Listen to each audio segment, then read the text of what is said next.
Planète Locale, votre rendez-vous qui s'intéresse à la nature aux Hautes-Alpes et aux Alpes de Haute-Provence tous les lundis sur BFM d'ici. Dans un instant, l'œil de l'expert. Notre expert météo, Paul Marquis, qui va nous parler des orages du week-end.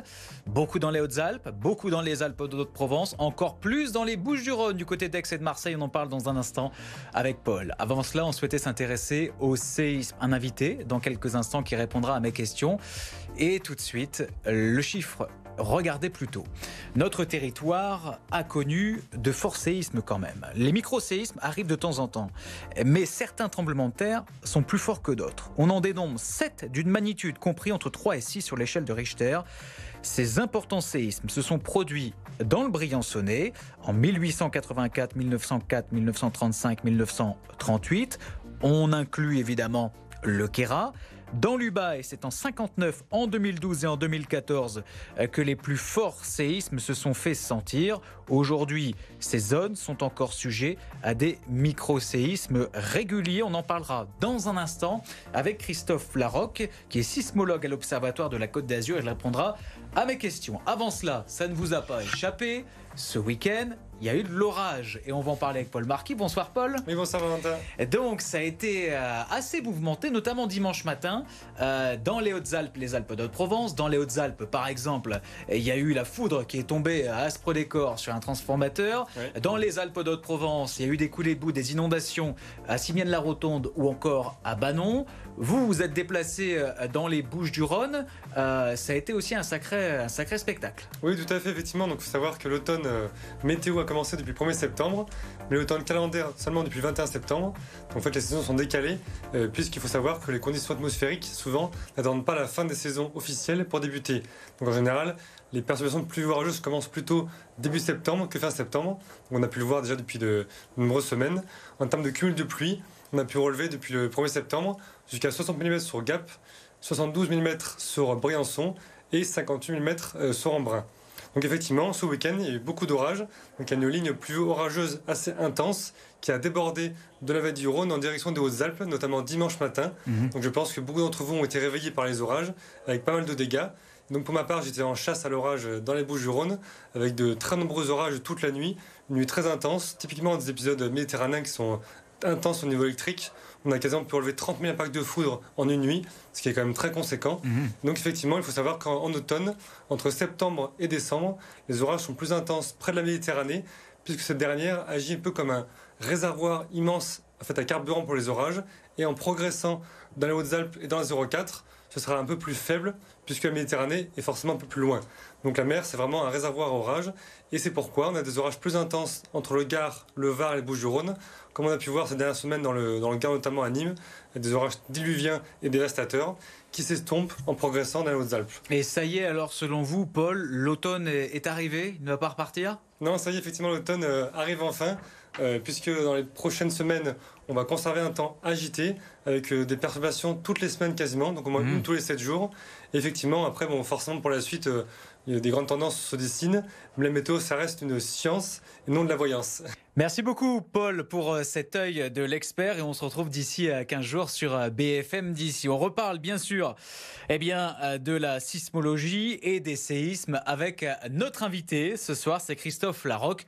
Bonsoir, monsieur Larocque. Merci d'avoir accepté notre invitation sur l'antenne de BFM d'ici. Vous êtes sismologue à l'Observatoire de la Côte d'Azur. On a parlé tout à l'heure, je suis revenu sur les gros séismes qui avaient touché notre territoire, notamment par le passé dans le Queyras ou encore la vallée de l'Ubaye. Est-ce qu'il y a d'autres secteurs dans les Hautes-Alpes et les Alpes de Haute-Provence qui sont concernés par une sismologie importante ?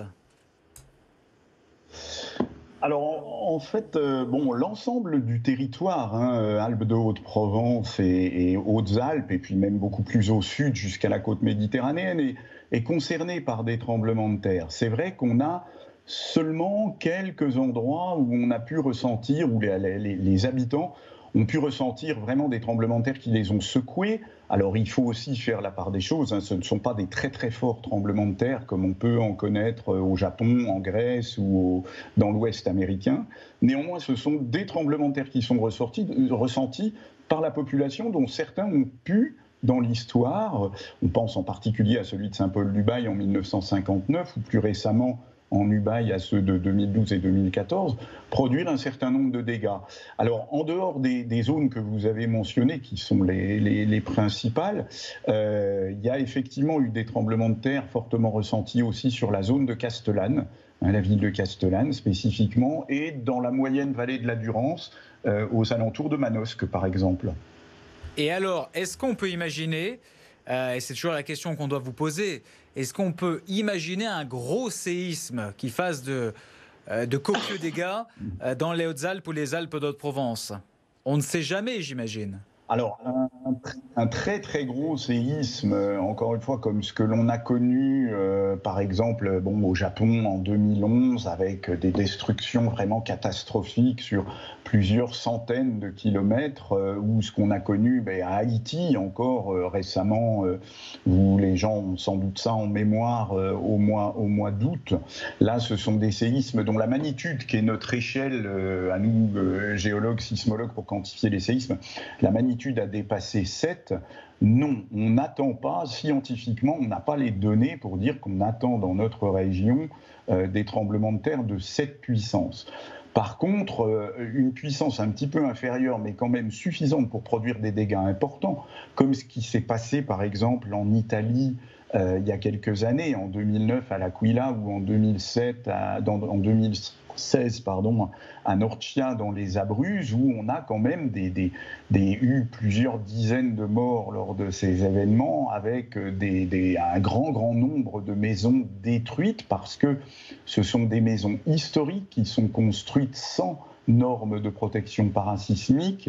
On travaille évidemment beaucoup sur ce type de scénario, et ça, on sait que c'est possible. Ça reste malgré tout des dégâts sur des zones limitées, mais on sait que ça peut arriver pas loin de chez nous, au Teil, du côté de Montélimar, en Ardèche. Il y a 2 ans, il s'est produit ce type de tremblement de terre, bien moins fort quand même que ce qu'on a eu en Italie, mais qui a produit des dégâts significatifs sur un grand nombre de maisons.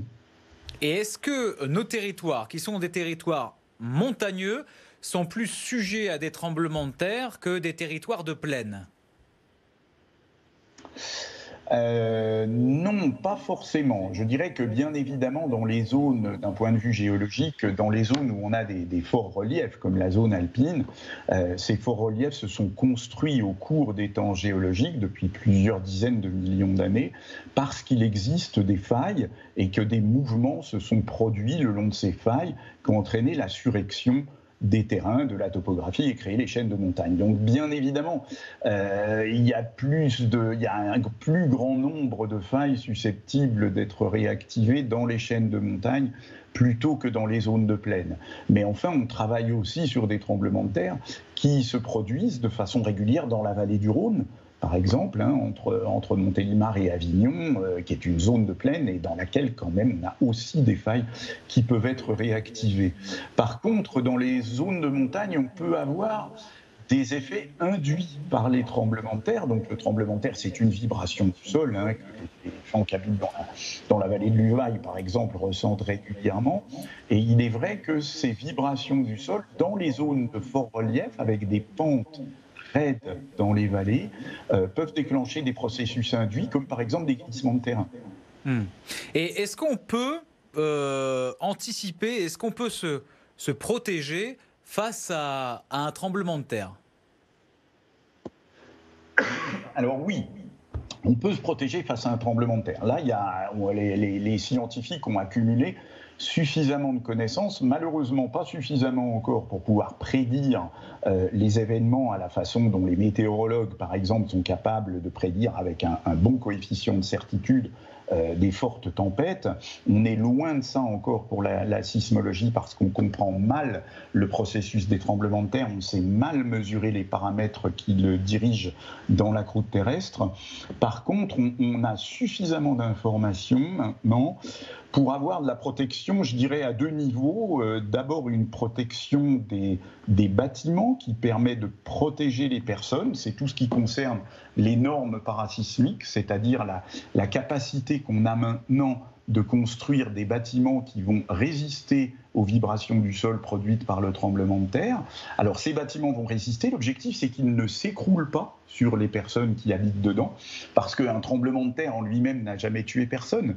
C'est le bâtiment qui s'écroule sur les personnes qui va malheureusement entraîner les victimes. Donc si on arrive à empêcher le bâtiment de s'écrouler, on arrivera à un bon résultat sur le plan humain. Les Japonais, par exemple, qui ont mis ça en œuvre depuis des dizaines d'années, ont obtenu des succès tout à fait significatifs. Et puis le deuxième point, c'est l'information de la population sur le comportement à tenir en cas de tremblement de terre. Ça, c'est quelque chose qui se développe aussi, en particulier dans les écoles. Savoir en cas où on ressent une vibration qui peut être identifiée comme un tremblement de terre, on sait qu'on va avoir 2, 3, 4, 5 secondes pour réagir, se mettre à l'abri, se projeter sous une table, par exemple, ou sous un linteau de porte, c'est-à-dire dans les zones d'un bâtiment qui peut-être va s'écrouler, mais qui peut par ailleurs être un peu plus résistant dans certaines, les angles de mur, les linteaux de porte, etc. Donc là aussi, si on informe bien les gens sur la conduite à tenir, on peut se protéger. Merci beaucoup, Christophe Larocque, d'avoir été notre invité ce soir. Je rappelle que vous êtes sismologue à l'Observatoire de la Côte d'Azur. Merci. On poursuit avec quelques informations dans un instant parce que oui, votre planète locale, c'est déjà terminé. Rendez-vous la semaine prochaine.